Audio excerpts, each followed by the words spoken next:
I looked back for 1 second, just one, and I swear, the road behind me wasn't the same anymore. It wasn't longer, it wasn't shorter, it just felt wrong, like I wasn't driving away from something, but stuck inside it. That's when I realized I wasn't lost. I wasn't going in circles, something was bringing me back. My name is Daniel Mercer. I'm 34 years old.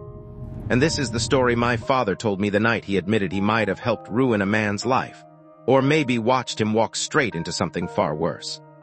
My dad, Robert Mercer, wasn't the kind of man who believed in destiny. Not back then.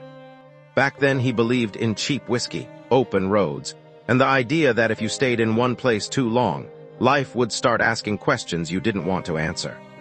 Tennessee was just another stop. He'd been drifting for almost a year at that point. Odd jobs, odd towns, sleeping in motels where the sheets always smelled like someone else's regrets. He never stayed long enough for anyone to remember his name, and he liked it that way. That bar wasn't special. It wasn't meant to be. It sat just off a quiet stretch of highway, the kind of place truckers found by accident and locals refused to leave. Neon beer signs flickered in the windows like they were trying to send a message, but couldn't agree on what it was. Inside, it was dim and warm and smelled like old wood and older mistakes.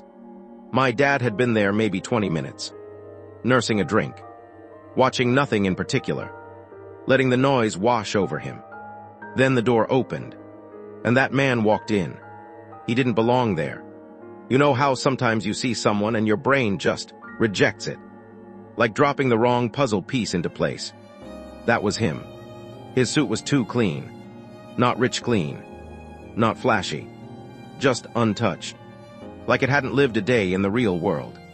Sharp lines, perfect stitching, the kind of suit that didn't wrinkle even when it should. But his sleeve, there was a tear along the right arm, not a rip from wear and tear, not a snag. It looked like something had grabbed him, not hard enough to stop him, but hard enough to leave a mark. His hair was messy in a way that didn't look styled, wind-tangled, like he'd been somewhere far away just minutes ago and hadn't had time to adjust to being here. And his eyes, that's what my dad remembered most. Not fear, not panic, something worse. Confusion that hurt, like he'd seen something his mind refused to understand, and now it was trying to protect him by erasing it, but not fast enough. The man walked straight to the bar and sat beside my father, like the seat had been waiting for him. No hesitation, no glance around, just sat. Bottle, he said. No brand, no question, just the word. The bartender hesitated. Not because of the order, people asked for bottles all the time, but because of the way he said it. Flat, like it wasn't a request, like it was the next step in something already decided. My dad doesn't know why he did what he did next. He still can't explain it. But he leaned forward and said, "Put it on mine." The bartender raised an eyebrow. "You sure?" My dad nodded. And just like that, he bought a stranger an hour of his life. The man didn't thank him. Didn't even look at him at first.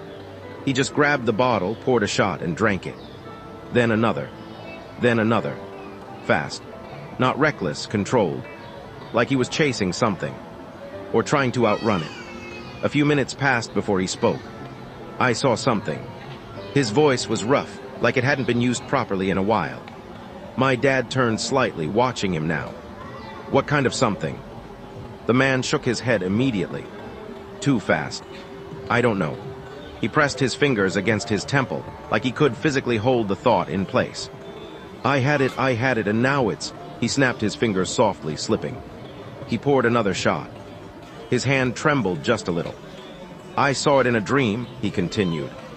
But it wasn't like a dream. My dad let out a quiet breath. He'd met people like this before. Travelers. Drifters. People chasing something they couldn't name. Usually it ended with them broke, drunk, or both. What did it look like? My dad asked. The man froze. Not completely. Just enough. Like his brain hit a wall. He swallowed. I can't. His jaw tightened. I can't remember. And that right there was when my dad should have walked away. But he didn't. because something in that man's voice didn't sound like forgetting. It sounded like something had been taken. The man started talking more after that. Not in a straight line. Pieces. Fragments. Like someone had shuffled his life, and he was trying to read it out of order. He said he had a job. A good one. Didn't say what it was. Said he quit it. Not gradually. Not responsibly. He just stood up one day and left. Said he emptied his bank account. Every cent. Walked into a store and bought that suit. Why? My dad asked. The man looked down at himself like he'd only just noticed it. I think I needed to look like someone who could go there. Go where? A pause. Then, Tibet. He said it like the word had weight. Like it meant more than just a place. My dad frowned. That's a long way to go on a dream. The man laughed. But there was no humor in it. It wasn't the dream, he said quietly. It was what the dream left behind. That line stuck with my dad for years. What the dream left behind. The man kept drinking. The bottle was already halfway gone. He talked about a friend. Didn't say his name. Just said he punched him. Hard. For calling me insane, he added. Were you? My dad asked. The man didn't answer right away. He stared at the glass in front of him, like he was waiting for it to say something first. Then he said, I don't think insane people question it this much. Fair point. But something still felt off. My dad tried to ground him. Tried to pull him back into something real. You got a place to stay tonight. No answer. Got a plan. Silence. You even got your name straight right now. That made the man blink. Slowly. Like the question had to travel a long way to reach you. I think so, he said. Think so. Not no. Think. That was the moment my dad felt it. That quiet, creeping realization that this wasn't just a guy chasing a dream. This was a man losing pieces of himself as he went. And he didn't seem to mind. Or worse. He thought it was necessary. The bottle was almost empty now. The bar had gone back to normal around them, but not completely. People still glanced over every now and then. Not obvious. Just enough to show they felt it too. That something wasn't right. My dad leaned in a little. Listen, he said, lowering his voice. Whatever you think you saw, you don't have to throw your whole life away for it. The man turned to him fully for the first time. And that's when my dad saw it clearly. That look. Not confusion anymore. Not exactly. It was certainty. Terrible, quiet certainty. I already did, the man said. Then he picked up the bottle. And drank the rest. Not rushed. Not messy. Just steady. Like finishing something important. When he set it down, the room felt even quieter than before. He stood up. Adjusted his jacket, the torn sleeve hanging just slightly off his arm. And for a brief second, he looked like he didn't know where he was. Like the world had shifted again. Then it passed. He reached into his pocket, pulled out a folded piece of paper and looked at it. My dad caught a glimpse. A boarding pass. One way. He didn't say goodbye. Didn't thank him. Didn't hesitate. He just walked toward the door. And right before he stepped out, he stopped. Just for a second. Without turning around, he said, if you ever remember something you weren't supposed to forget. A pause. Then softer. Don't chase it. And then he left. The door shut behind him. And just like that, the silence lifted. But something else stayed. My dad sat there for a long time after. Long enough for the bartender to come over and ask, you know that guy? My dad shook his head. No. But that wasn't entirely true anymore. Because for the rest of his life, he would remember him. And the thing is, that should have been the end of the story. Just another strange night. Another strange man. Another road my dad never followed. But it wasn't. Because 3 days later, my father saw him again. And by then, something had changed.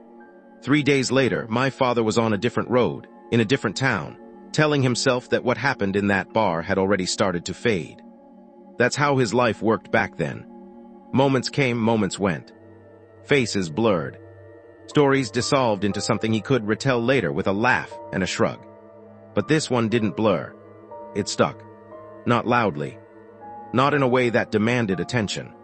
It lingered, like a word you almost remember, like a dream that leaves something behind. He was driving through eastern Tennessee. Somewhere the road narrowed and the trees grew too close to the asphalt, their branches knitting together overhead like they were trying to close the sky. It was late afternoon.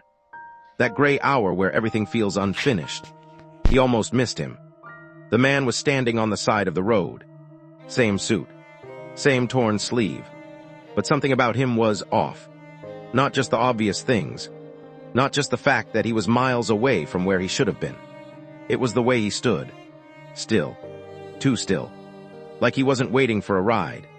Like he had stopped moving entirely and hadn't decided to start again yet. My dad slowed down without thinking. That same instinct from the bar.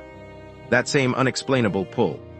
He told me later that part of him expected the man to disappear the moment he looked directly at him. But he didn't. He stayed right there, watching the road. Not the cars. The road itself. Like it might do something if he stared long enough. My dad pulled over, rolled the window down. "Hey," he called out. "You good?" The man turned, and for a second, my dad almost didn't recognize him. It was subtle, but it was there. His face looked lighter. Not physically. Not like he'd lost weight. More like something had been taken out of him. Something invisible. Something important. But he smiled, and that was worse, because it didn't match his eyes. "I remember you," the man said. That alone was enough to make my dad uneasy. "You were at the bar," he added, stepping closer. "You bought the bottle." "Yeah," my dad said slowly. "You heading somewhere?" The man looked down the road again, then back at him. "I was," he said. "I think." "Think." Again. My dad frowned. "You okay?" The man tilted his head slightly, like he was considering the question from a distance. "I keep losing things," he said. "What kind of things?" A pause. Then, "Small ones first." That sentence didn't sit right. My dad opened the passenger door. "Get in," he said. He didn't know why, didn't plan to, but it felt like the only option that didn't involve leaving something unfinished behind. The man hesitated for just a second. Then he got in. The car felt different the moment the door shut. Quieter. Not in sound. In presence. Like something had settled into the space between them. They drove for a while without talking. The road stretched ahead empty. Trees on both sides. No signs. No houses. Just asphalt and distance. "You ever been to Tibet?" the man asked suddenly. My dad shook his head. "No." "I had a ticket," he said. "Had." Another pause. The man reached into his jacket. Checked one pocket. Then the other. Then all of them. Slower each time. More confused. "I don't have it anymore." My dad felt something tighten in his chest. "You lost it." "I don't remember losing it." That was worse. They drove a little further. Then the man spoke again. "I think it started after the dream." My dad glanced at him briefly. "You remember it yet?" The man stared straight ahead. "No. But you remember that you saw something?" "Yes." "And that it mattered?" "Yes." My dad nodded slowly. "That's something." The man shook his head. "No," he said quietly. "It's not." There was something final in the way he said it. Like he already knew where this was going. They stopped at a gas station about 20 minutes later. One of those isolated ones. 2 pumps. A flickering light. The kind of place that feels temporary, even when it's been there for years. My dad got out to fill the tank. The man stayed in the car at first. Watching. Always watching. Then after a moment he stepped out too. He stood near the edge of the lot, staring at nothing again. Or maybe not nothing. Maybe something my dad couldn't see. When my dad went inside to pay, the clerk looked past him. Out the window. At the man. "Your friend okay?" the clerk asked. My dad hesitated. "Yeah, I think so." The clerk didn't look convinced. "He's been here before," he said. That made my dad pause. "What?" "Couple days ago," the clerk continued.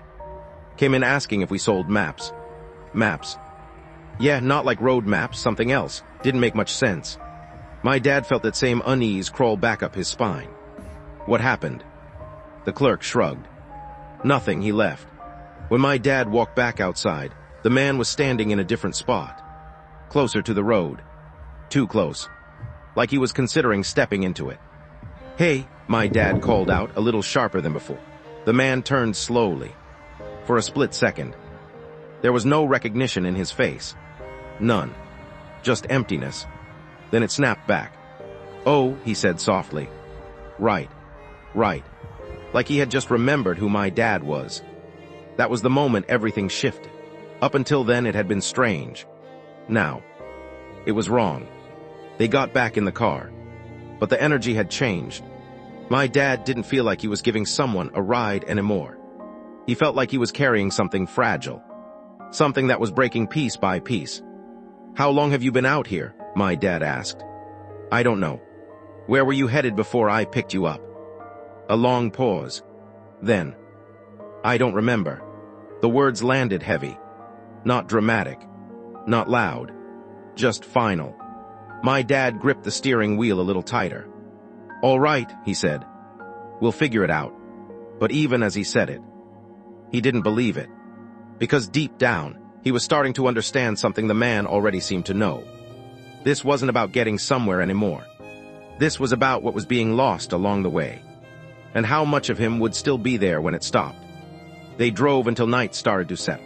The sky dimmed. The road stretched endlessly ahead. And somewhere between 1 mile and the next, the man spoke again. But this time, his voice was different. Quieter. Distant. "I think it's taking me back." My dad glanced at him. "What is?" The man didn't answer right away. He just looked out into the darkness beyond the windshield. Then he said, "The place from the dream." A chill ran through my dad's chest. "You remember it now." The man smiled faintly. Not happy. Not relieved. Just resigned. "No," he said, "but I think it remembers me." The word sat in the car like something alive. My dad didn't answer right away. He kept his eyes on the road, but his grip on the steering wheel tightened just enough to make his knuckles pale. "What does that mean?" he asked finally. The man didn't look at him. "I don't think it's a place you go to," he said quietly. "I think it's a place that comes for you." That should have been the moment my dad pulled over. Told him to get out. Drove away and never looked back. But he didn't. Because by then, curiosity had its hooks in him. And maybe something else too. Something quieter. Something that felt a lot like responsibility. They drove another mile. Then another. The road didn't change, but somehow it felt like it had. The trees pressed closer. The darkness between them looked thicker, like it had weight. My dad reached to turn on the radio. Static. Just a low, broken hiss. He adjusted the dial. Nothing. Not even a flicker of a station. "That's weird," he muttered. The man didn't react. "You hearing that?" my dad asked. "Yes," he said. No confusion. No curiosity. Just acknowledgement. Like it was expected. My dad turned it off. The silence that followed was worse than the static. "You said it's taking you back," my dad said, trying to ground the conversation. "Back where?" The man inhaled slowly. Held it. Then let it out. "I don't know what to call it," he admitted. It wasn't a place with walls or roads. It didn't feel like a location. Then what did it feel like? Another pause. Longer this time. It felt like being noticed. That made my dad's stomach drop slightly. By what? The man finally turned his head. Looked straight at him. And for the first time since they met, there was fear. Real fear. "I don't think I was supposed to see it," he said. They drove in silence after that. Not the comfortable kind. Not even the tense kind. This was something else. Something that felt like the air itself was waiting. A few minutes later, my dad noticed something ahead. Lights. Dim at first. Then clearer. A small roadside motel. The kind with a flickering vacancy sign and doors that opened directly to the parking lot. Relief hit him harder than he expected. "We're stopping," he said. "You need rest." The man didn't argue. Didn't agree either. He just nodded once. They pulled in. Gravel crunched under the tires. The place looked half abandoned. Only one other car in the lot. Old. Dust-covered. Like it had been sitting there longer than it should have. My dad parked. Turned off the engine. For a second, neither of them moved. Then the man spoke. Soft. Almost to himself. It followed me here. My dad's chest tightened. What did? But the man didn't answer. He just opened the door and stepped out. The air outside felt colder than it should have been. Not freezing. Just wrong. Like the temperature didn't match the season. They walked to the front office. A bell jingled when my dad pushed the door open. Inside, the light buzzed overhead. There was a man behind the counter. Older. Mid-60s maybe. Watching them too closely. Evening, my dad said. The clerk didn't respond right away. His eyes were on the man in the torn suit. You staying? He asked finally. Yeah, my dad said. 2 rooms. The clerk hesitated, then shook his head. Only got one left. That didn't make sense. The parking lot was nearly empty. My dad almost said something. But then he noticed something behind the clerk. A key rack. Most of the hooks were empty. Not like the rooms were occupied. More like the keys were gone. Missing. My dad felt that unease again. Fine, he said. 1 room. The clerk nodded slowly, still watching them. You two passing through? He asked. Yeah, my dad said. The clerk leaned forward slightly, lowered his voice. You didn't come from the East Road, did you? My dad blinked. We did, actually. The clerk's expression changed. Not dramatically, just enough. That road's not right, he said. My dad let out a small breath. What does that mean? The clerk didn't answer directly. Instead, he reached under the counter and pulled out a key. Old. Metal.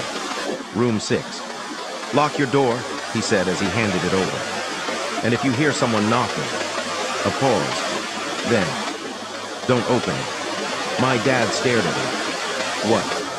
But the clerk had already stepped back. Conversation over. They walked out in silence, gravel crunching again under their feet. The man in the suit hadn't said a word, hadn't reacted. Like none of that surprised him. They reached the room. My dad unlocked the door, pushed it open. The inside smelled stale, like it hadn't been aired out in days. 2 beds, dim lamp, a bathroom door slightly ajar. Nothing unusual. And yet, the feeling followed them. That same quiet pressure, like something unseen had stepped inside with them. My dad set his bag down, ran a hand through his hair. This is weird, he muttered. The man stood near the door, still, watching the room, not exploring it, not relaxing, just observing. They know, he said softly. My dad turned. Who knows? The man didn't answer. Instead, he walked over to the window, pulled the curtain aside slightly, looked out into the dark parking lot. What do you see? My dad asked. The man stared for a long moment, then said, less than before. That sentence didn't make sense, and somehow, that made it worse. My dad stepped closer to the window, looked out. The lot was empty, except the old car, the one they'd seen earlier. But now, it looked closer. He frowned. Was that car always that close? The man didn't respond. My dad turned back toward him and froze for just a second, because the man looked different. Not physically, not in a way he could point to, but something had shifted, like a detail had been removed from him. Something subtle, something the brain struggles to track. What? The man asked. My dad shook his head quickly. Nothing. But it wasn't nothing. It was happening faster now. Whatever this was, whatever he had seen, whatever had noticed him, it was catching up. And piece by piece, it was taking him apart. That night didn't unfold all at once. It came in layers. Slow. Quiet. Wrong. They didn't talk much after that. My dad sat on the edge of one bed. The man took the other. Neither of them turned on the TV. Neither of them tried to sleep. Time stretched. Minutes felt longer than they should. Then, a sound, soft, from outside. A knock. 3 slow taps. My dad's head snapped toward the door. The man didn't move. Didn't even blink. The knock came again. Same rhythm. Same weight. My dad stood up slowly. Every instinct telling him not to. But curiosity. That same damn curiosity. Pushed him forward. He took a step toward the door. Then another. His hand hovered near the handle. And then, the man spoke. Don't. My dad froze. The word wasn't loud, but it carried something heavy with it. Not fear. Not panic. Certainty. They don't knock like that, the man added quietly. My dad's chest tightened. They. No answer. Another knock. Slightly louder this time. My dad stepped back. Slowly. The air in the room felt thinner now. Harder to breathe. The knock stopped. Silence again. A long, stretched silence. Then, footsteps. Outside. Moving away. My dad let out a breath he didn't realize he'd been holding. What the hell is going on? He whispered. The man finally looked at him. And now, there was almost nothing left in his eyes. Just a faint reflection of something that used to be there. I think, he said slowly, it found me. My dad didn't sleep. Not even for a second. He lay back on the stiff motel mattress, staring at the ceiling, tracking every tiny sound like it meant something.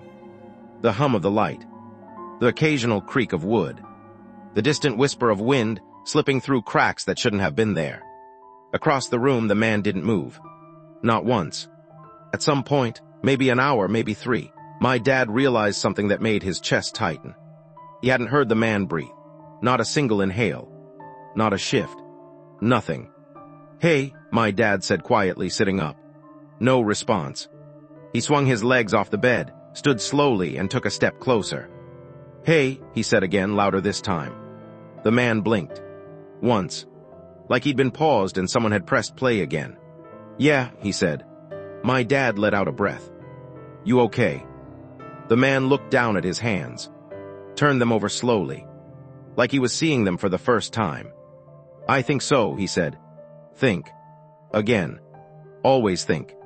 My dad rubbed his face. You didn't move. I didn't feel like I needed to. That answer sat wrong. Everything about this was starting to sit wrong in a way that didn't leave room for doubt anymore. This wasn't exhaustion. This wasn't stress. Something was happening to him. And it was getting worse. Try to sleep, my dad said, even though he knew it was pointless. The man nodded, laid down, closed his eyes, and within seconds, he was still again. Too still. My dad stayed awake, watching, waiting, counting time in breaths that weren't his. At some point, the exhaustion caught up to him anyway. Not fully, just enough. His eyes closed for what felt like a moment. And that's when it happened. The sound woke him. Not loud, not sudden, soft, close, like fabric shifting. My dad's eyes snapped open. The room was darker. The lamp had gone out. He didn't remember turning it off. For a second, he didn't move, didn't breathe. Then, he turned his head. The other bed was empty. The man was gone. A cold spike of adrenaline shot through him. Hey, he whispered. No answer. He sat up quickly, looked toward the bathroom. Door still slightly open. Light off. Empty. The window. Still closed. Curtains unmoved. That left one thing. The door. My dad stood slowly. Every step toward it felt heavier than it should. His hand reached for the handle. Paused. He remembered the clerk. If you hear someone knocking, don't open it. But no one had knocked. At least. Not this time. He swallowed. Then slowly pulled the door open. The night outside felt thicker than before. The parking lot stretched out under dim, flickering light. Empty.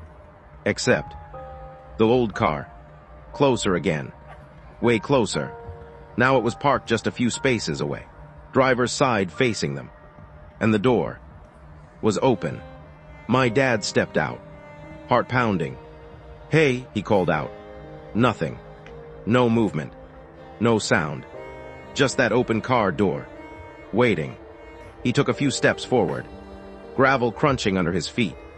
The air felt colder the further he moved from the room, like he was stepping into something instead of just walking through space. Then, he saw him.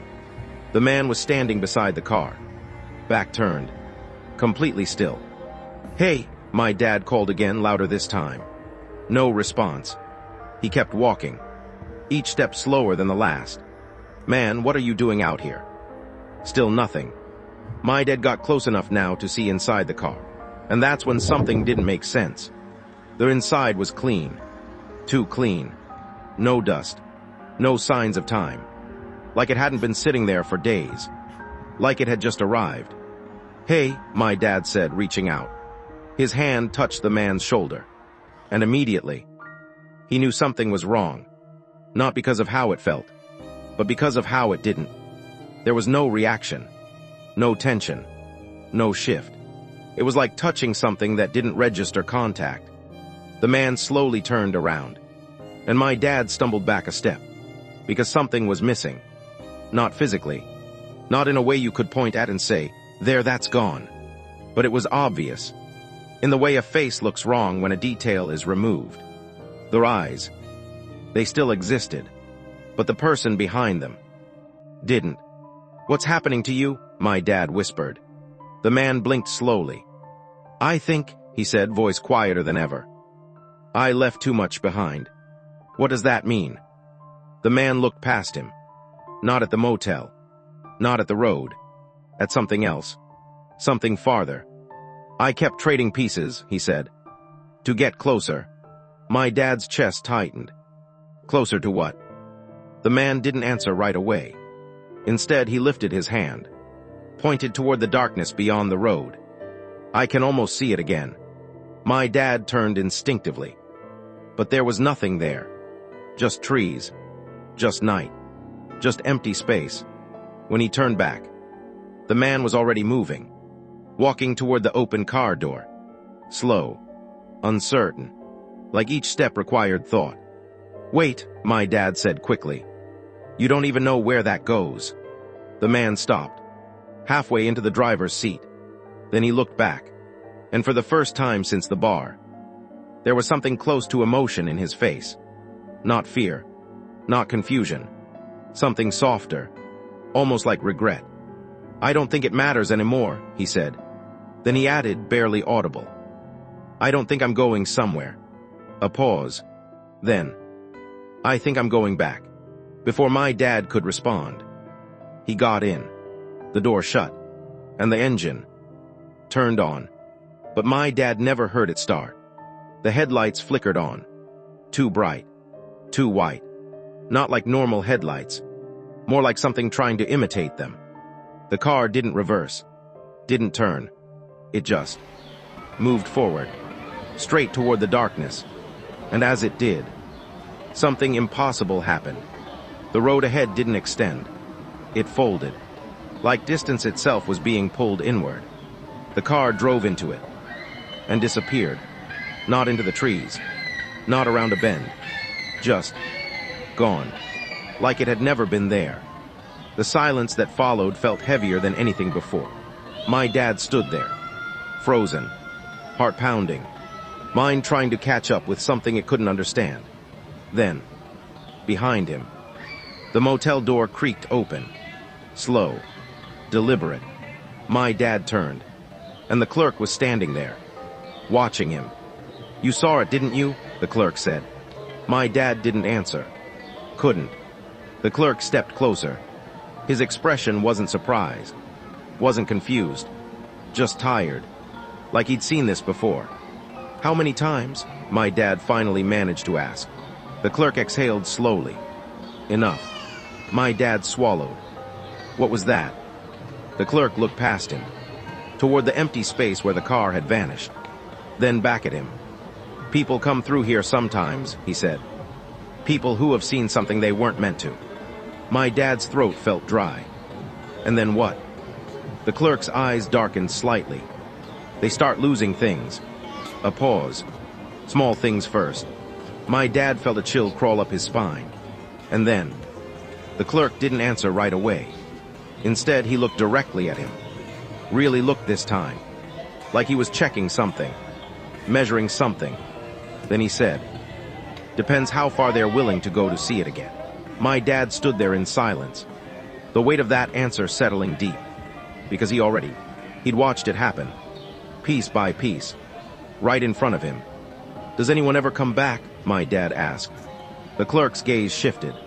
Not away. Just distant. "Sometimes," he said. Hope flickered for a second. Then the clerk added, "But they are not the same." The wind picked up slightly. Cold. Sharp. My dad wrapped his arms around himself without thinking. And that's when he noticed something. Something small. Something that shouldn't have mattered. But did.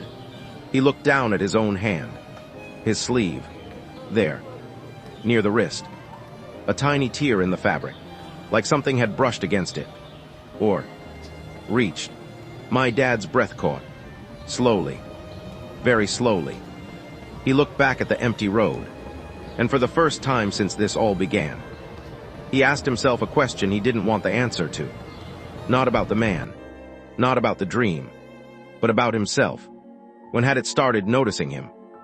My dad didn't move for a long time after that. He just stood there in the gravel, staring at the place where the car had disappeared, like if he looked hard enough, reality might correct itself and give him something normal to hold onto. A road. Tire tracks. Anything. There was nothing. Just empty space where something impossible had happened. Behind him, the clerk shifted his weight slightly, the faint crunch of gravel sounding louder than it should have. "You should get inside," the clerk said. My dad didn't turn around. "That thing, whatever it is, it doesn't just take people, does it?" The clerk didn't answer right away. That silence was enough. Slowly, my dad looked down at his sleeve again. The tear was small, easy to ignore. The kind of thing you could convince yourself had always been there. But he knew better. He hadn't noticed it before. And now that he had, he couldn't unsee it. "It touched him," my dad said quietly. Before all this started, the clerk nodded once. "Yeah." "And now," my dad swallowed, "now it touched me." Another pause. Then the clerk said something that made my dad's stomach drop. "Not just now." My dad turned. "What?"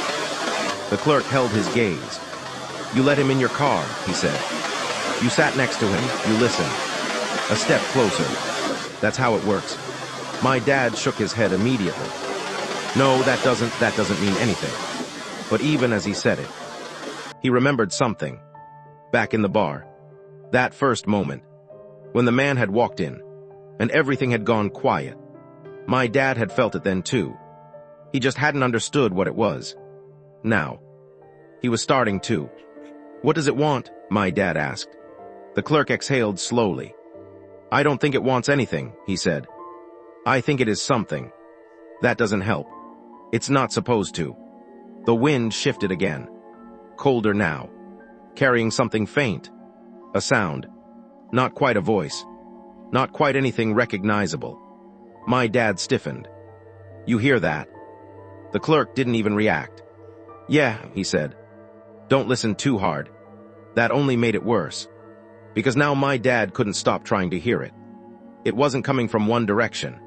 It felt everywhere. Like it was just beneath the surface of the world. Waiting. "Go inside," the clerk repeated, firmer this time. My dad hesitated, then nodded slowly. They walked back to the room together. The door shut behind them with a dull click that sounded far too final. Inside, the air felt heavier, like something had followed him back in. He sat on the edge of the bed again, ran his hands over his face, trying to think, trying to make sense of something that clearly didn't follow sense. The clerk stayed near the door, watching him. "You ever have a dream you couldn't shake?" the clerk asked suddenly. My dad looked up. "Yeah," he said. "Everyone has." The clerk shook his head slightly. "No," he said. "Not like this." A pause. Not one that leaves something behind. That phrase again. It hit harder this time. "What does it leave?" my dad asked. The clerk hesitated, like he wasn't sure he should answer. Then he said, "A direction." The room felt colder. My dad let out a small, humorless breath. A direction to where? The clerk didn't answer. Instead, he looked at my dad's sleeve, at the tear. And that was enough. My dad followed his gaze. His chest tightened. "It's starting, isn't it?" he said quietly. The clerk didn't lie. Yea. Silence filled the room again. Thick. Heavy. Then my dad asked the question he'd been avoiding since the moment the car vanished. "How long?" The clerk leaned back against the wall, crossed his arms. "Depends," he said. "On what?" "How much you resist." My dad frowned. "Resist what?" The clerk met his eyes. The need to remember. That didn't make sense. Not fully. But it felt right in a way that scared him. "Remember what?" my dad pressed. The clerk gave a small, tired smile. "If I knew that," he said, "I wouldn't still be here." That answer changed something.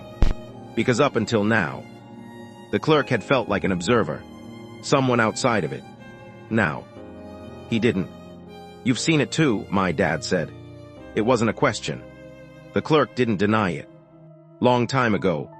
"What happened?" A long pause. Then, "I stayed." My dad frowned. "What does that mean?"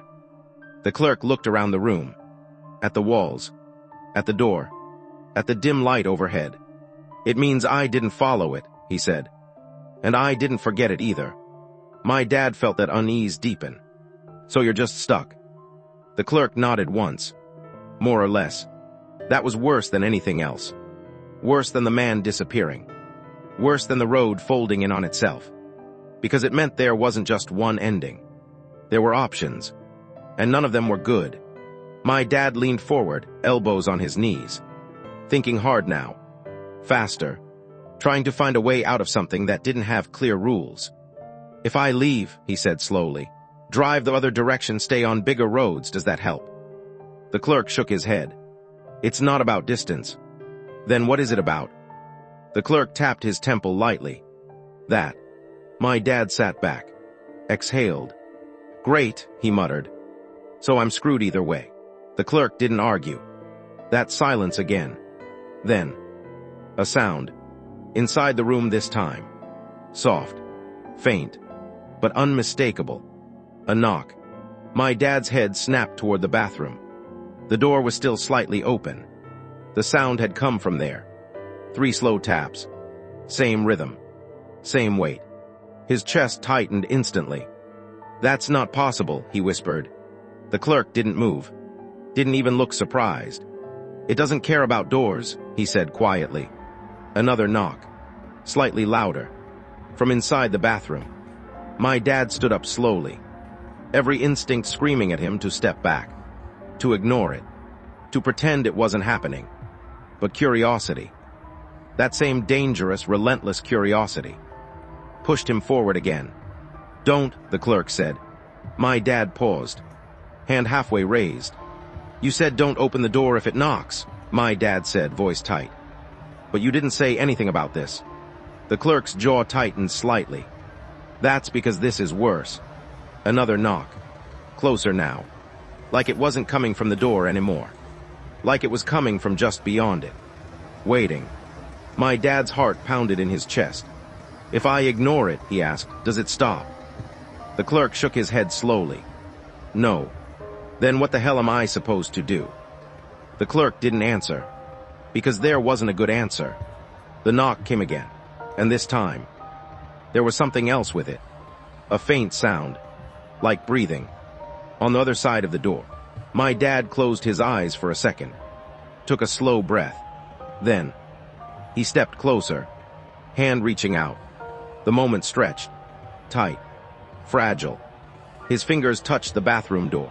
And instantly, the knocking stopped. Dead silence. That was worse. Way worse. My dad hesitated.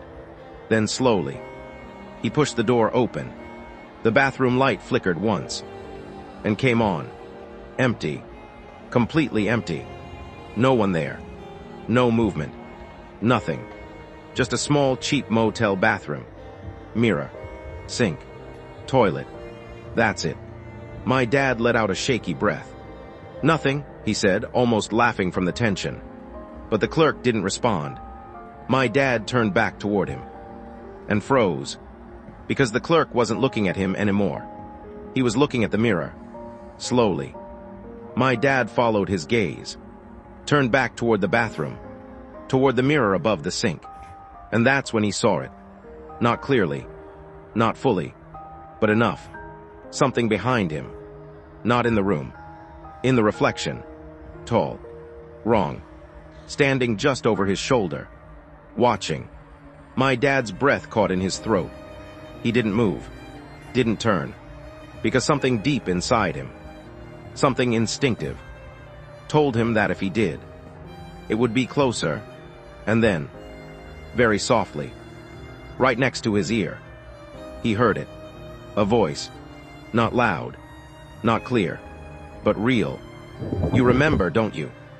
My dad's heart slammed against his chest, and in that moment, for the first time, something tried to come back. Not a full memory, not a clear image, just a fragment, a feeling, a place without shape, a presence without form, and the terrifying certainty that he had seen it too. My dad didn't turn around. Every muscle in his body wanted to. Every instinct screamed at him to spin, to face whatever was standing behind him, to make it real so it could be understood. But something deeper, older, quieter held him still. The mirror trembled slightly under the flickering light. And in it, that thing. It didn't move like a person. It didn't breathe. It didn't shift its weight. It just was, standing there just behind his shoulder, as if it had always been there and he had only just now earned the right to notice it. "You remember, don't you?" The voice didn't sound like it came from a mouth. It sounded like it came from inside his own head, but not quite his. Like a thought that didn't belong. My dad's throat tightened. "I don't," he whispered. And that was the truth. Or at least, it had been. The reflection flickered again. For a split second. The shape behind him sharpened. Not enough to fully see, but enough to feel. Tall. Long. Edges that didn't hold still. Like something that couldn't decide what form it preferred. And then, it leaned closer. Not physically, but the space between them changed. Compressed. Like distance stopped meaning what it used to. My dad's chest tightened as something brushed against the edge of his mind. Not a memory. Not yet. Just pressure. Testing. Waiting. "You were closer than him." The voice again. Soft. Almost curious. My dad's pulse spiked. "Him," he said, barely able to get the word out. "The one who left. The man. The suit. The torn sleeve. Gone." Something cold slid down my dad's spine. "I didn't see anything," he said quickly. He did, not me. Silence. Not empty silence. Listening silence. Then, "That's why you're still here." The words didn't comfort him. They landed heavy. Wrong. Because they didn't sound like reassurance. They sounded like evaluation. Like something deciding whether he was worth keeping. My dad swallowed. Forced his eyes to stay locked on the mirror. On the sink. On anything but the thing behind him. "Then leave me alone," he said. Another pause. Then, "I don't take." A slight shift in the reflection. Something bending where it shouldn't. "I follow." That word hit different. Follow. Not hunt. Not chase. Follow. Like it wasn't the one starting this. Like it was just continuing something. My dad's breathing got shallow. What does that mean? No answer. Instead, that pressure in his mind pushed again. Harder this time. And something cracked. Just a little. Just enough. A flash. Not visual. Not clear. But felt. Cold air. Endless space. A sense of standing somewhere that didn't have edges. And something in front of him. Watching. Not with eyes. But with attention. Heavy. Total. Then, it was gone. My dad gasped. Staggered slightly, grabbing the edge of the sink to steady himself. Behind him. Nothing. The mirror showed only his reflection now. Alone. Breathing hard. shaking. The clerk was still standing in the room behind him, watching, waiting. "You saw something?" the clerk said quietly. My dad didn't answer right away. He was still trying to catch his breath, trying to push that fragment away before it could settle. "It's not a place," my dad said finally, voice unsteady. The clerk nodded slowly. "Yea. It's something. Yea." My dad turned to face him now, fully, eyes wide. "What is it?" The clerk hesitated. Then he said, "I don't think it has a name we'd understand." That didn't help, but it felt true, and that made it worse. My dad ran a hand through his hair, trying to think, trying to regain some control. "That thing said it follows," he said. "Follows what?" The clerk looked at him carefully, then said, "People who notice it." Silence fell again, heavy. My dad let out a slow breath. "So if I forget it," he started. The clerk shook his head immediately. "You can't." "Why not?" "Because now you know that you forgot something." That logic twisted in a way that made my dad's head hurt. "You can't unknow that," the clerk added. My dad laughed once. Short, dry. "Great," he muttered. His eyes drifted back to the mirror, half expecting, half dreading, to see it again. But the reflection was normal. Just him. Just a man in a motel bathroom that suddenly felt too small. "So what happens now?" he asked. The clerk didn't answer right away. Instead, he looked toward the window, the curtain, the dark beyond it, then back at my dad. "Now it waits."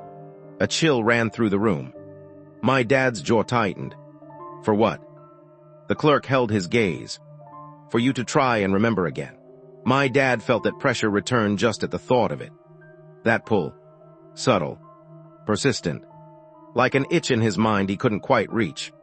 "And if I don't?" he asked. The clerk didn't sugarcoat it. "Then it'll help you." That was enough. My dad stepped away from the bathroom, paced once across the room, then again.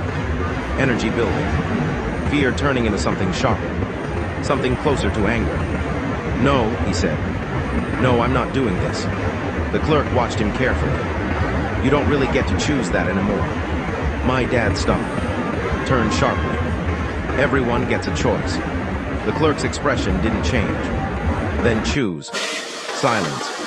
My dad stood there, breathing heavy, thinking, fast, because for the first time since this started, he understood something important. This wasn't random. This wasn't just happening to him. There were rules, loose, unclear. But there, the man had chased it, lost himself piece by piece. The clerk had resisted it, gotten stuck in between. So that left one question. What happens if you do neither? My dad looked at the door, then at the window, then back at the clerk. "I'm leaving," he said. The clerk didn't react. "Where?" he asked. "Anywhere that's not here." The clerk gave a small, tired nod. "That's what everyone says." My dad grabbed his keys, his jacket, checked his sleeve again. The tear hadn't grown, but it hadn't gone away either. That alone was enough to keep him moving. "You coming?" my dad asked. The clerk shook his head. "I told you," he said. I stayed. My dad hesitated, just for a second, then nodded. "Yeah," he said quietly. "You did." He walked to the door, hand on the handle, paused, not because he was scared to leave, but because something inside him, that same quiet, dangerous curiosity, was still there, still pulling, still whispering. "What did you see?" He shut it down, hard, opened the door, stepped outside.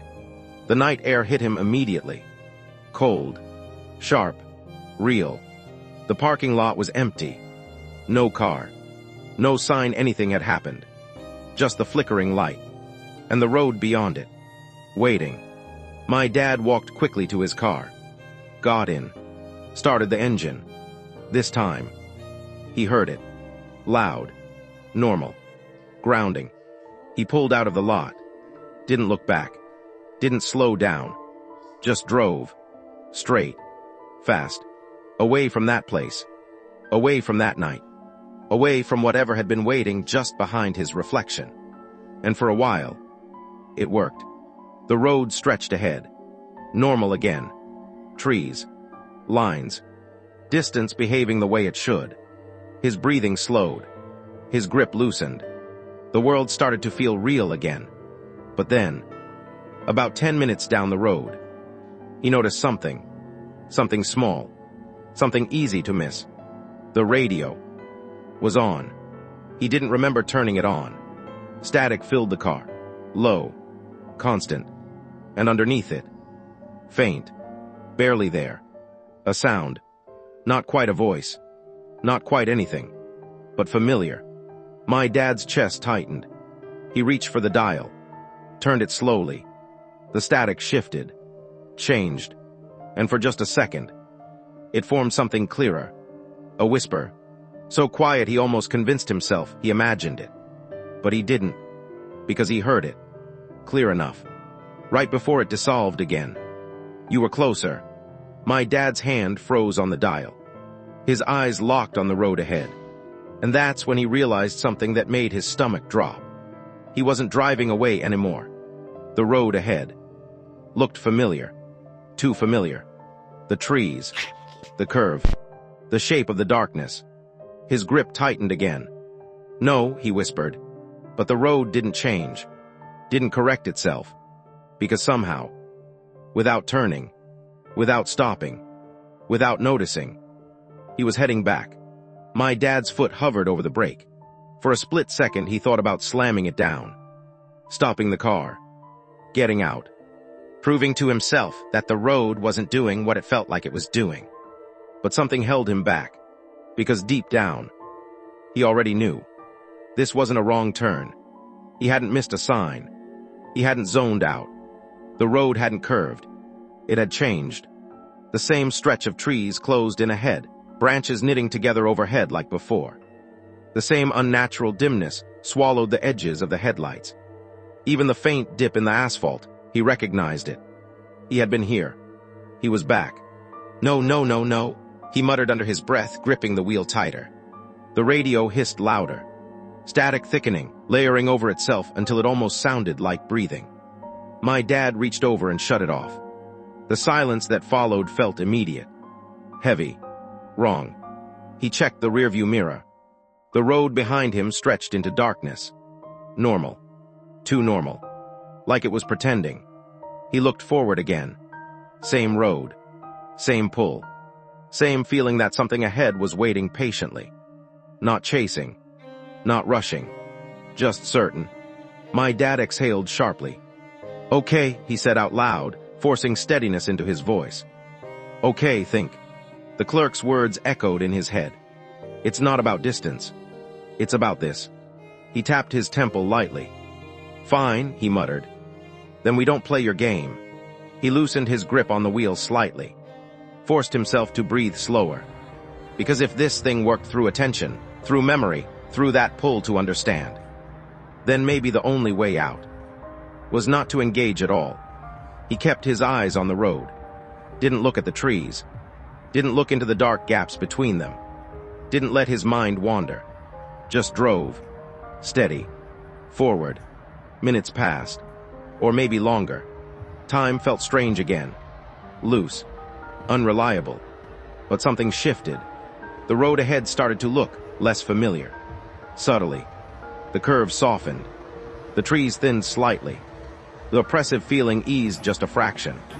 My dad noticed it immediately. But he didn't react. Didn't let himself feel relief. Didn't let himself focus on it. Because something told him. That was part of it too. It wanted reaction. Wanted attention.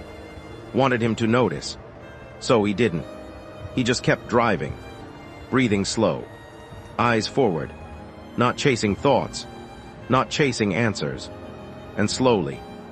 Very slowly. The road returned to something normal. The trees opened up. The sky became visible again. The weight lifted. Not completely, but enough. My dad didn't stop. Didn't slow down. He just kept going. For miles. Miles and miles. Until the tension in his chest finally started to loosen. until his grip on the wheel felt like his own again, until the world behaved the way it was supposed to. Only then. He let himself breathe properly. "Okay," he whispered. It wasn't over. He knew that. But he had learned something. Something important. You don't follow it. You don't fight it. You don't try to understand it. You ignore it. Starve it. Deny it the one thing it seems to need. Attention. That realization sat with him. Heavy. Useful. Dangerous. Because the moment you understand the rules, you also understand how easy they are to break. He drove until he reached the next town. A real one this time. Streetlights. Open stores. People. Noise.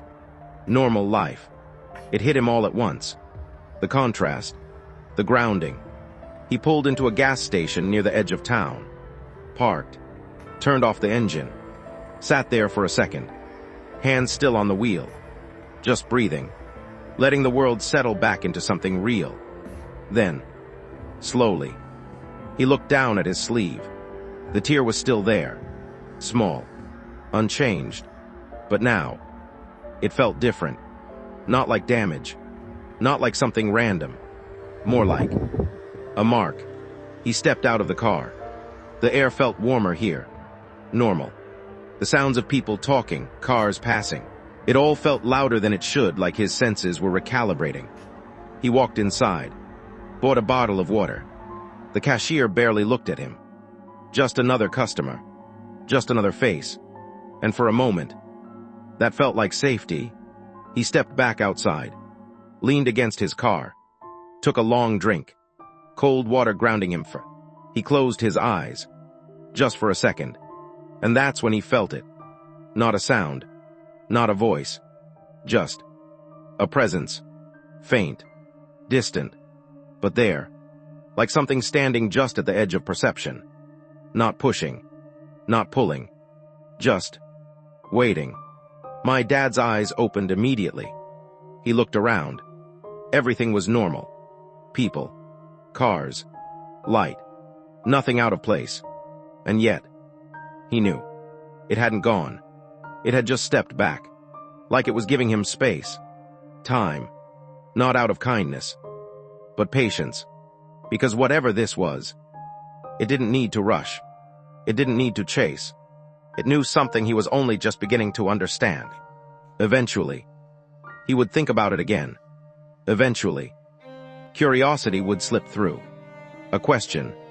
A memory. A fragment. And when it did, that would be enough. My dad straightened slowly. Wiped his hands on his jeans. Got back into the car. This time, he didn't turn the radio on. Didn't let any noise fill the silence. He just sat there for a moment, thinking carefully. Not about it, but about himself. About what came next. Because now this wasn't just a strange night, or a story he could tell later with a laugh. This was something that had attached itself to him. Something that followed. Something that waited. And the worst part, it didn't feel malicious. It didn't feel angry. It didn't feel like a threat in the way normal things do. It felt patient. And that made it far more dangerous. My dad started the engine again. Pulled out of the gas station. Merged onto the main road. This time, he chose a direction deliberately. Not random. Not drifting. Away. Far away. From Tennessee. From that road. From that motel. From that moment in the mirror. And for a while, it worked. Days passed. Then weeks. He kept moving. Didn't stay in one place too long. Didn't let his mind sit still long enough to wander. He avoided silence. Kept music playing. Kept conversations going. Kept himself distracted. Because distraction, he realized, was another way of not noticing. And as long as he didn't notice, it didn't get closer. The tear in his sleeve never grew. Never healed either. It just stayed. A reminder. A warning. And over time, the memory of that night softened. Not erased, but dulled. Like a scar instead of an open wound. Until one night, weeks later, he was sitting in another bar. Different state. Different people. Same kind of place. Low lights. Quiet conversations. The kind of place where stories begin. He was halfway through a drink when the door opened. And without meaning to, without thinking, he looked up. Just a reflex. Just a habit. And in that exact moment, he felt it. Not saw. Not heard. Felt. That same shift. That same quiet thinning of the air. That same subtle pressure. Like something had just stepped into the room. My dad's chest tightened instantly. He didn't turn. Didn't look. Didn't acknowledge it. Because now, he knew better. He kept his eyes on his drink. On the glass. On anything but the door. His heartbeat picked up. Slow. Heavy. And then, very softly, from somewhere behind him, a voice. Not loud. Not clear. But enough. You're getting better at not looking. My dad closed his eyes for a second. Just one. And in that brief moment, a single thought slipped through. Small. Dangerous. Uninvited. What happens if I do? His eyes opened again immediately, and his grip tightened around the glass, because deep down, he already knew the answer. And this time, he wasn't sure he'd be able to stop himself. My dad didn't turn around. Not at first. His fingers tightened around the glass until his knuckles went pale, the cold from the drink biting into his skin like it was trying to anchor him. The noise of the bar carried on around him. Low laughter, a pool ball cracking somewhere in the back, someone arguing softly about a game on TV.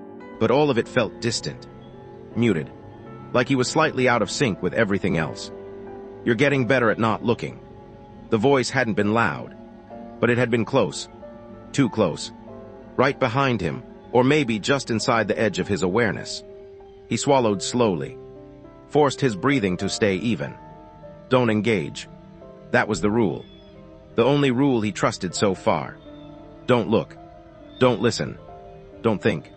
But the problem with rules like that is that they make you aware of exactly what you're trying to avoid. His mind kept circling it. That presence. That thing. Standing somewhere behind him, just out of sight. Waiting. Not impatient. Not pushing. Just there. His heart thudded heavier in his chest. Someone bumped into his shoulder lightly as they passed behind him, and for a split second, panic surged through him. But it was just a guy. Laughing. Drunk. Normal. Everything looked normal. And that made it worse. Because it meant whatever this was. Didn't care about being seen. Didn't need the room to change. Didn't need the lights to flicker. It could stand in the middle of a crowded bar. And still be invisible. Still be patient. Still be close. My dad exhaled slowly through his nose. Then very carefully he set the glass down on the counter. A deliberate movement. Grounding. Real. He slid a few bills across the bar without looking up. "I'm heading out," he muttered to the bartender. The bartender barely nodded. Didn't notice anything unusual. Why would he? Nothing looked wrong. My dad stood. And that's when it hit him hardest. That sense of proximity. Like something adjusted with him. Stayed the same distance away. No matter how he moved. His jaw tightened. Don't look. He stepped away from the bar. Walked toward the door. Each step controlled. Measured. The voice didn't speak again. But he could feel it. Aware. Watching. Matching him. The door came into view. Just a few more steps. His hand reached out. Pushed it open. Cold air hit him immediately. Real air. Sharp. Grounding. He stepped outside. And for a moment, it eased. Not gone. But weaker. Like distance mattered, just a little. He kept walking. Didn't stop on the sidewalk. Didn't pause. Just moved. Down the street. Past people. Past lights. Past anything that could anchor him in something real. Only when he reached his car did he stop. His hand hovered over the door handle. His reflection stared back at him from the window. For a second. He hesitated. Because the last time, the mirror hadn't just been a reflection. It had been a doorway. A layer. Something that showed more than it should. His chest tightened. Then he forced it open, got in, shut the door quickly. The enclosed space felt safer. Not safe, but controlled. He started the engine. The familiar vibration grounded him again. His eyes stayed forward. Not on the mirrors. Not on the glass. Just the road. Okay, he whispered to himself. Okay, same rules. He pulled out. Merged onto the road. Kept driving. The city lights stretched ahead. Normal. Alive. He focused on that. On movement. On staying present. Minutes passed. Then 10. Then 15. The presence didn't fade completely. But it stayed distant. Contained. Like it was respecting something. Testing something. My dad's breathing steadied slightly. Maybe. Maybe he had it figured out. Maybe as long as he didn't engage. Didn't give it attention. Didn't chase the memory. It would stay like this. Distant. Harmless. A shadow without teeth. He let himself believe that. Just a little. And that was the mistake. Because the moment that thought formed, the moment his guard slipped, something shifted. Not outside. Inside. A flicker. A fragment. That same feeling from before. Cold. Endless. A place without edges. His grip tightened on the wheel. No, he whispered. But it was already there. That sense of being seen. Fully. Completely. Like something had turned its attention back onto him. The radio clicked on by itself. Static filled the car. Loud this time. Sharp. And underneath it, that sound again. Not quite a voice, but trying to be. My dad reached to shut it off. But his hand froze halfway. Because the static. It wasn't random anymore. It was forming something.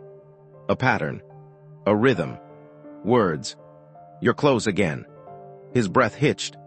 I'm not doing this, he said out loud. But the words felt thin. Weak. Because part of him, a small, dangerous part, was already leaning into it, trying to understand, trying to remember. And that was all it needed. The road ahead darkened slightly. Not completely. Just enough. The edges of the world softening. Bending. That same wrongness creeping back in. No, he said again, louder now. He pressed his foot harder on the gas. The engine roared. The car surged forward. But the road didn't feel like it was moving. Not the right way. Not normal. Because no matter how fast he went, that feeling didn't fall behind. It stayed. Matched. Perfectly. Like speed didn't matter. Like distance didn't matter. Because it wasn't about the road. It never had been. The static grew louder. The voice clearer. You don't need the road. My dad's chest tightened. Stop, he snapped. Silence. Then, you already know where to look. And that's when something clicked. Not a full memory. Not clear. But enough. Enough to make his stomach drop. Because the direction. It wasn't ahead. It wasn't behind. It wasn't anywhere physical. It was inside. My dad's breathing turned sharp. Uneven. No, he whispered. But his focus had already shifted. Inward. That pull. That subtle, relentless pull. Drawing his attention deeper. Toward something he couldn't fully see. But could feel. And the moment he focused on it. Really focused. The world outside the car blurred. Not visually. Conceptually. Like it lost importance. Like it wasn't the real place anymore. The real place was something else. Something waiting just beneath thought. You see it now, the voice murmured. My dad's grip on the wheel loosened slightly. Not intentionally. It just happened. Like part of him wasn't prioritizing it anymore. Because something else, something far more consuming, had taken its place. A shape, a presence, forming at the edge of understanding. Not visible, but undeniable. And then, for the first time, he understood the man in the suit. Why he left everything. Why he kept going. Why he didn't stop. Because once you get close enough, it stops feeling like a choice. It feels like inevitability. My dad's eyes flickered. The road ahead barely registered now. The car still moved. But it didn't feel important. What mattered was this. This almost memory. This almost place. This thing just out of reach. "You can finish it," the voice said softly. "Just a little more." My dad's breathing slowed. Not from calm. From focus. From narrowing. Like everything else was fading out. His fingers loosened further on the wheel. And for a moment, he leaned into it. Just slightly. Just enough. To see more. And that's when, from somewhere deep inside him, another thought broke through. Sharp. Clear. Not curiosity. Not wonder. But something else. Something stronger. If you finish it, you don't come back. His eyes snapped fully open. The world slammed back into place. The road. The car. The speed. Everything.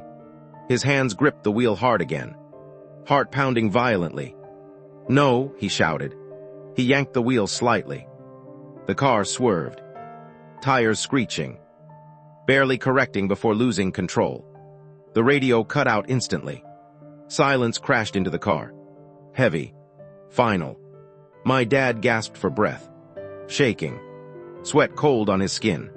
The road stretched ahead again. Normal. Real. The presence. Gone. Not completely, but pushed back. Forced away. Because this time, he hadn't just ignored it. He had pulled away. At the last second. And that mattered. A lot. He slowed the car. Not stopping, but grounding. Recentering. His breathing gradually steadied. His grip remained tight. And his mind. Clear. For now. He swallowed hard. And said the one thing he hadn't said yet. The one thing that changed everything. "I'm not finishing it." Silence answered him. But not empty silence. This time. It felt like something had heard him. And for the first time, it didn't feel patient anymore. The silence didn't break right away. It just changed. Before, it had always felt like something was waiting. Calm. Observing. Certain it would get what it wanted eventually. Now, there was tension in it. Subtle. But real. Like something had just been denied for the first time. My dad kept driving, both hands locked on the wheel, his shoulders tight, breath still uneven but controlled. The road ahead stayed normal. Streetlights, passing cars, distant headlights drifting by like nothing had happened.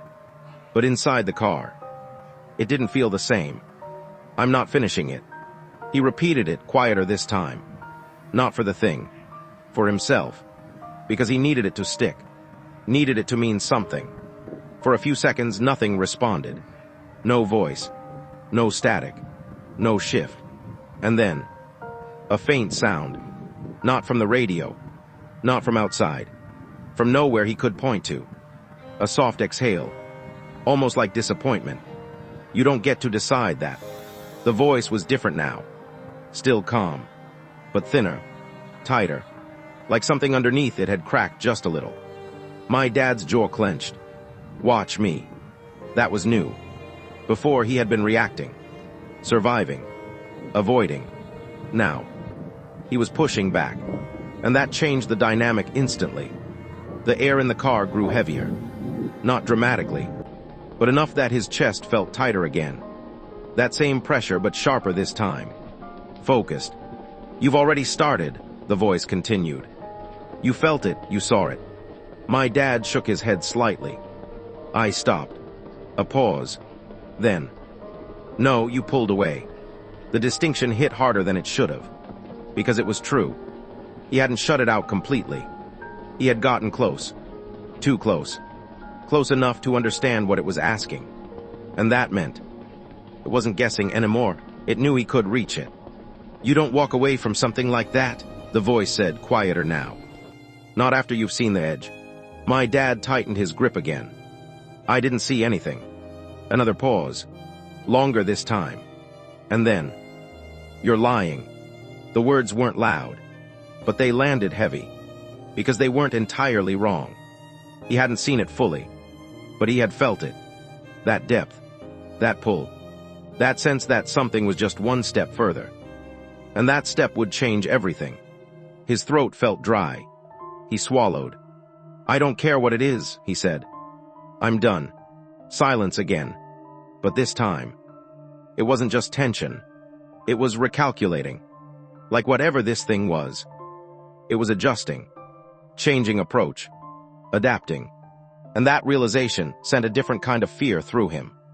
Because patience had been one thing, but adaptation, that meant it was learning him. And if it could learn, it could find new ways.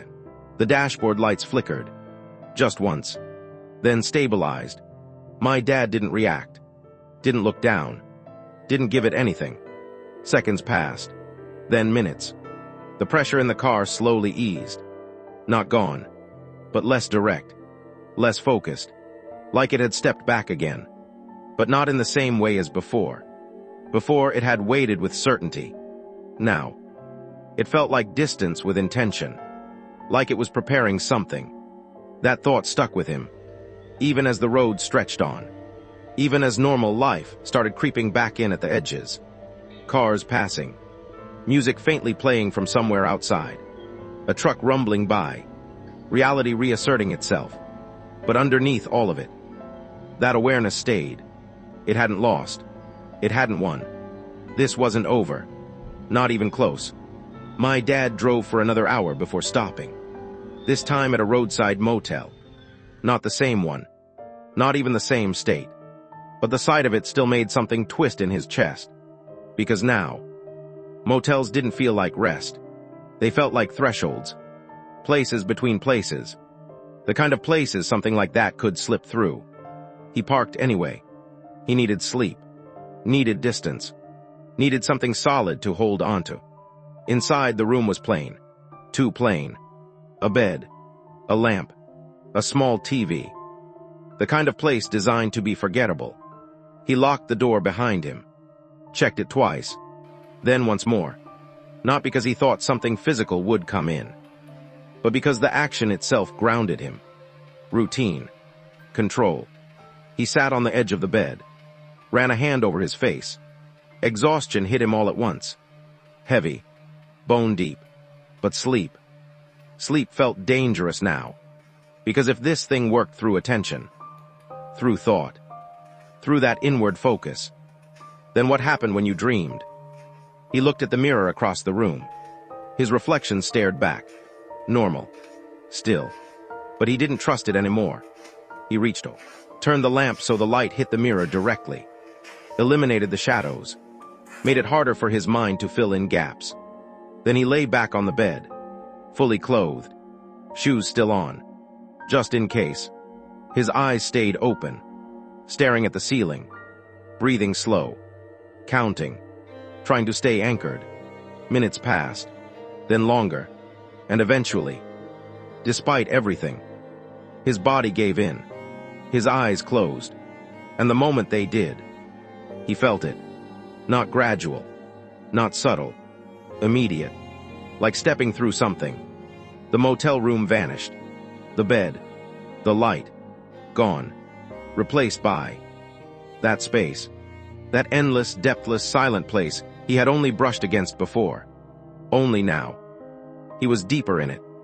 Not all the way, but far enough that the world behind him felt distant, thin, unimportant.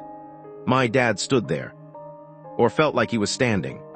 There was no ground, no sky, just presence, vast, still, watching. You came back. The voice echoed everywhere and nowhere. Not outside him. Inside. Through him. My dad's chest tightened. I didn't choose this. A pause. Then. You opened it. The words felt heavier here. More real. Because in this place, there was no distraction. No noise. No distance. Only focus. Only awareness. And that made everything sharper. Dangerously sharp. My dad forced himself to think. To remember. Don't engage. But how do you not engage? When there's nothing else to engage with. No surroundings. No body. No movement. Just it. You don't have to be afraid, the voice said softly. And for the first time, that wasn't entirely false. Because the fear, it wasn't coming from the thing itself. It was coming from what it meant, what it would take, what it would erase. "What is this?" my dad asked before he could stop himself. Silence. Then, an end. The word hung there. Simple. Absolute. My dad's mind reeled. An end to what? A pause. Longer this time. Then. Everything that needs one. The answer didn't clarify. It expanded. Too much. Too open. Too final. My dad felt that pull again. Stronger now. Closer. Like he was standing right at the edge of something vast and irreversible.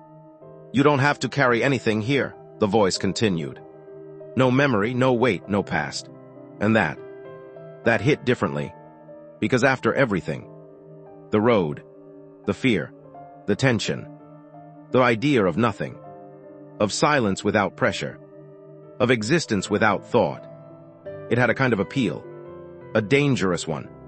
My dad felt himself leaning toward it. Not physically, but mentally, emotionally. Like a part of him was tired enough to consider it. Just for a second.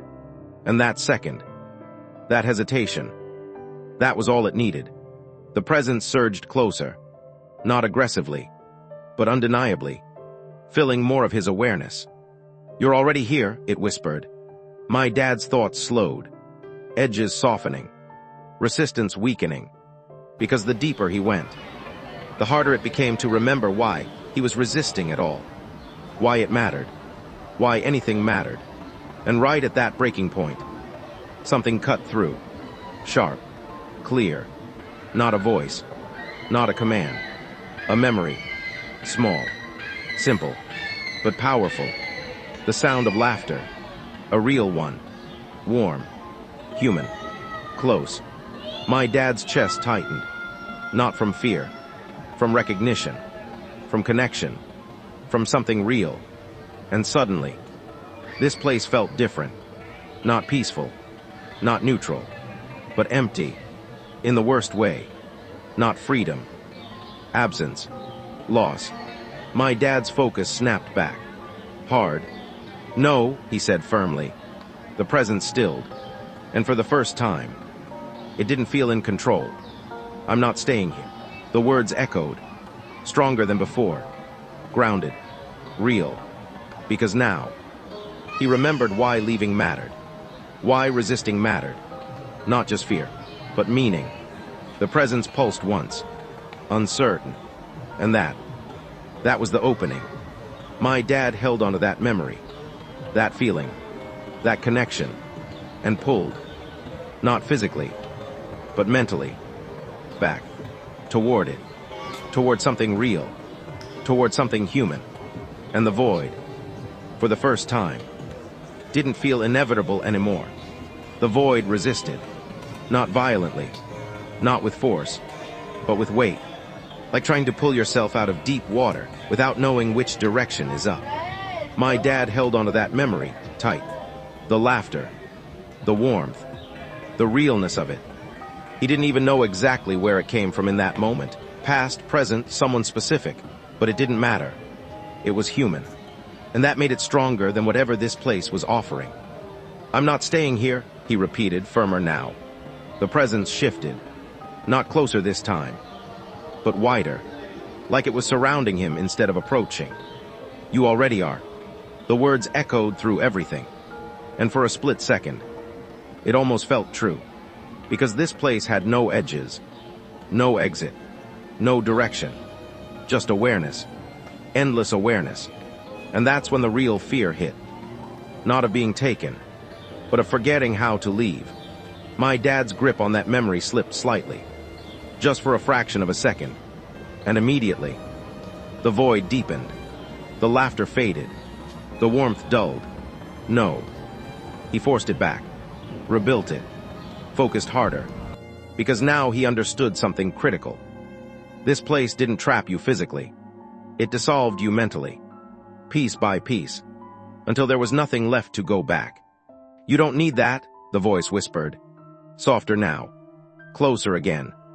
"You're tired, you've been running, thinking, fighting. And damn it, That part was true. It was exhausting. The constant awareness, the rules, the pressure of not thinking the wrong thing, not looking the wrong way, not slipping. It wore you down. And this place, it offered an end to that. No effort. No weight. Just nothing. My dad felt that pull again. Stronger now. Because this time, it wasn't curiosity pulling him. It was relief. And that made it far more dangerous. You can't let go, the voice said. And for a second, a terrifying, quiet second, he almost did. His focus loosened. The memory blurred. His resistance dipped. And the void surged in response. Not aggressively, but eagerly. Like it had been waiting for exactly that. And that's when something else happened. Not a memory this time. Not a sound. A feeling. Sharp. Sudden. Unignorable. Pain. My dad gasped. Or felt like he did. Because suddenly, he was aware of his body again. His real body. Back in the motel room. His hand clenched tightly. Fingers digging into his palm hard enough to hurt. And that pain. That physical, grounded, undeniable sensation. Cut through everything. The void flickered. The presence hesitated. What? It sounded confused now. For the first time. Because pain didn't belong there. Pain meant something real still had a hold on him. My dad leaned into it. Pressed harder. Focused on it. The sharpness. The reality. I'm still there, he said, breath uneven. And suddenly, the balance shifted. The void didn't feel infinite anymore. It felt like something he was inside of. Something he could leave. The presence reacted. Not with anger, but urgency. You don't have to go back. That calm tone. Gone. Replaced with something thinner. More strained. You're almost done. My dad shook his head. No. He focused harder on his body. The bed. The room. The weight of himself. The reality of it. And the void. Started to crack. Not visually. Not like breaking glass. But conceptually. Like it was losing hold. Losing cohesion. Because his attention was shifting away. And that was the key. It had always been the key. You're choosing noise, the voice said, sharper now. Confusion, pain, fear. My dad's breathing steadied. Because now he saw it clearly. Yeah, he said quietly. I am. And then, he let go. Not into the void, but away from it. Back toward everything real. Back toward weight. Toward limitation. Toward being something. And the moment he did, the entire space collapsed. Not dramatically. Not violently. It just stopped. Like it had never been there. My dad's eyes snapped open. He was back in the motel room. Flat on the bed. Breathing hard. His hand still clenched, nails dug deep into his palm. The lamp still on. The mirror still lit. Everything exactly where it should be. But he wasn't the same. He sat up slowly. Chest rising and falling heavily. And for a few seconds, he just existed. No voice. No presence. No pressure. Just him. Alone. Real. And then, very faintly, at the very edge of his awareness, a whisper. Not inside. Not around. Far. Distant. You're not done. My dad froze. The words weren't strong. They weren't close. But they were there. And they mattered. Because they meant one thing. This wasn't over. But it had changed. Completely. Because now, he understood the rules. Fully.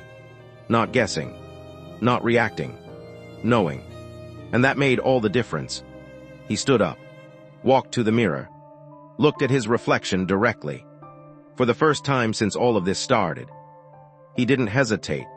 Didn't flinch. Didn't avoid it. He just looked. And nothing looked back. Just him. Tired. Shaken. But present. And that was a victory. Small. Fragile. But real. He turned away, sat back down on the bed, and this time, when he closed his eyes, nothing pulled him. No void, no presence, just darkness, normal darkness. He slept, for real this time, deep, heavy, undisturbed, and when morning came, sunlight filled the room, warm, ordinary, safe. My dad got up, checked his hand, small crescent marks where his nails had dug in. Proof, not of what happened, but of what he chose. He packed his things, walked out, got into his car, and drove, not running this time, not escaping, just moving forward. Days passed, then weeks, and for the first time since it began, nothing followed. No voice, no presence, no pull, just life, normal, steady, real. But he didn't forget. He couldn't, because some part of him knew. Things like that don't disappear. They don't lose. They don't win. They wait. And if you ever slip, even for a moment, even by accident, they're still there, at the edge, quiet, patient. But now, so was he. And that changed everything. Because this time, if it ever came back, he wouldn't be curious. He wouldn't be tempted. He wouldn't lean in. He'd know exactly what it was, and exactly what it wanted. And more importantly, he'd know what it couldn't take, unless he gave it permission. And that was the one thing he'd never give it. Not by accident, not by curiosity, not ever. The road stretched ahead, long, ordinary, safe, and for the first time in a long time, it stayed that way.